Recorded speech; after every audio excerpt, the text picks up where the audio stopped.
Magandang araw mga kaibigan. Bigyan natin ng reaction, opinion itong batuhan ng maaanghang na salita between Davao City Mayor Sebastian Duterte and Palace Press Officer Claire Castro. Okay, naunang nagsalita si Mayor Baste. Sabi niya, hindi siya naniniwala na yung offer of reconciliation ni PBBM sa mga Duterte. Tinawag niya itong weak, liar, and arrogant. Ito naman, sumagot si Claire Castro. Ito, balita ngayon sa Manila Bulletin. Title, Palace gets technical. Marcos is open, not offering reconciliation. So, basahin ko lang sandali at magbigay ako ng opinion. President Marcos was merely saying he was open for reconciliation with the Duterte family. He did not offer it. This was how Malacanang responded to Davao City Mayor Baste Duterte's comment on Marcos' statement over reconciliation with political opponents, including the Dutertes. Palace Press Officer Claire Castro clarified that Marcos did not offer reconciliation to the Dutertes. He only conveyed that he remains open to reconciling with political opponents in the name of country's stability and peace. So ito yung exact statement ni Claire Castro. Napanood ko rin ito sa press briefing. Sabi niya, sana po napakinggan niyang mabuti kung ano ang bawat salitang nanggaling sa Pangulo. Tinanong po siya ni Mr. Anthony Taberna kung open siya for reconciliation. If I'm not mistaken, that's the word open, not offer.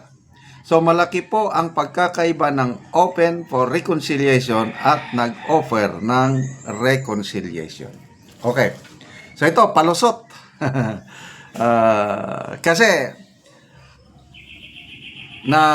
nabulilyaso sila o instead na mapaganda ang kanilang image, lalong napasama. Narinig ko mismo si Professor Ronald Llamas, isang political analyst, dilawan ito, anti-Duterte ito. Medyo makamarkos ng kaunti kasi may unipink na ngayon. Sabi niya, hindi tama yan, ginawa mo BBM. Binibigyan mo ng bala yung kalaban mo, huwag kang offer ng reconciliation, ganon. Pati mismo ang mga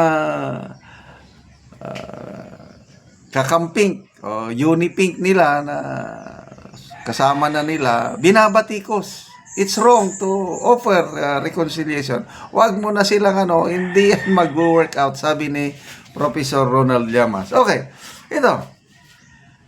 Yun bang interview kay Katunying?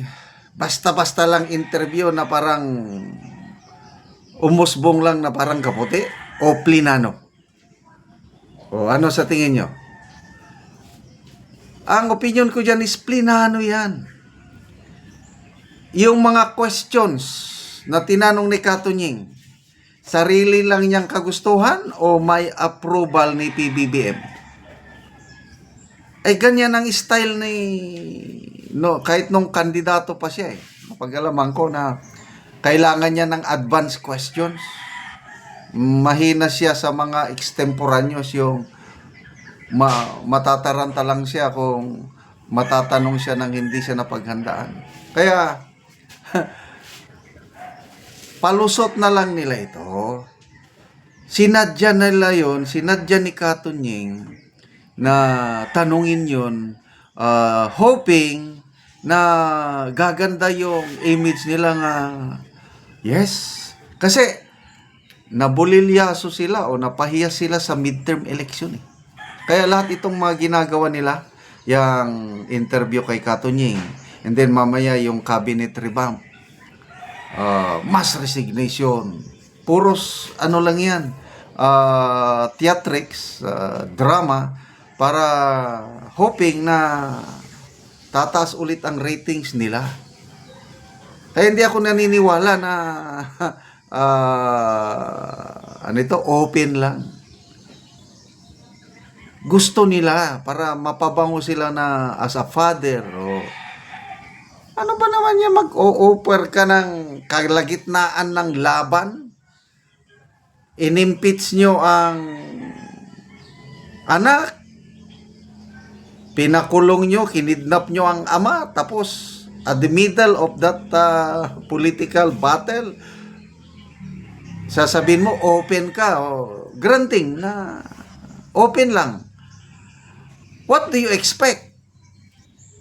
Ang Duterte, basta na lang kalimutan yung nangyari at, sige, mag-usap tayo.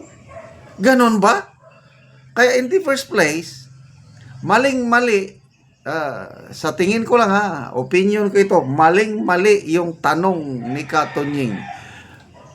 Dapat hindi yung tinanong kasi kahit anuman ang isagot ng Pangulo doon, mababati ko siya. Open po ka ba for reconciliation?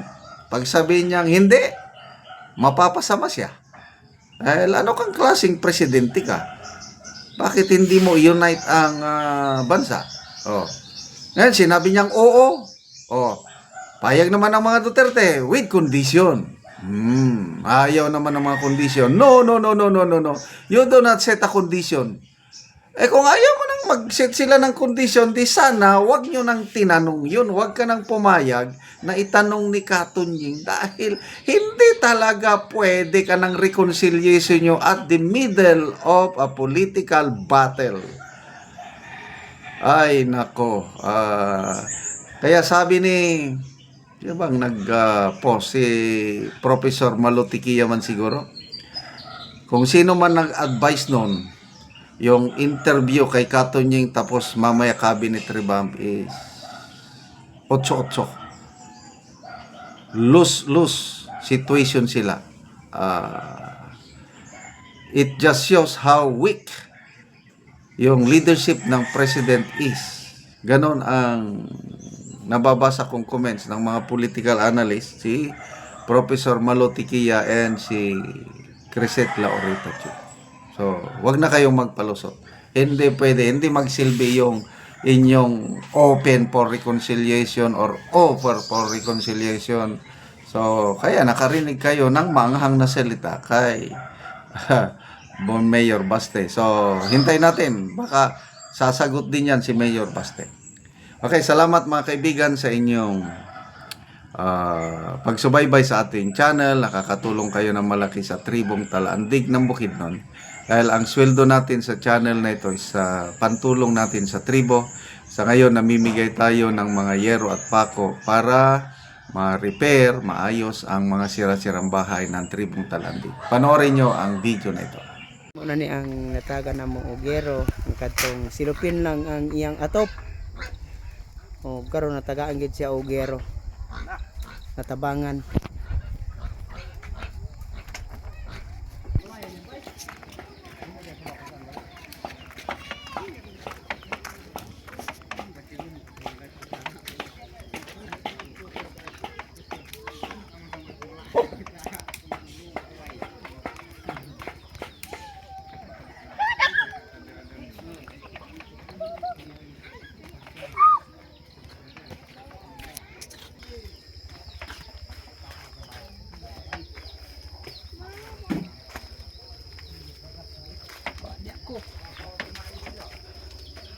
Muna ni ang yang atop nga silupin lang.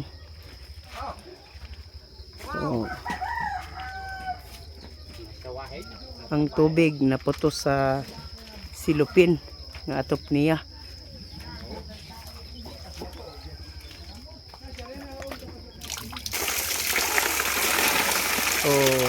Ang yang kuan gyud, grabe nga gid nga tubig. Lawom na gid kaayo.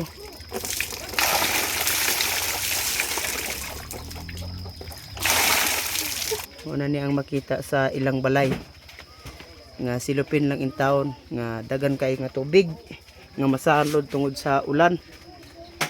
O karon unsa imong masulti nga natagaan na mo og Sin, makaatop na mo. Gusto kong magpasalamat sa nagatag sa sin o sa ilabi na sa Ginoo. Nagpasalamat gid ko kay makaatop na may kay tanawa mong atop kan gakapuno og tubig. Na karon salamat gid kaayo sa Sige. Ginoo nga na nagimi atop. Kay Oo. oras to akong kuan. Oo, sige. Salamat Salamat kaayo.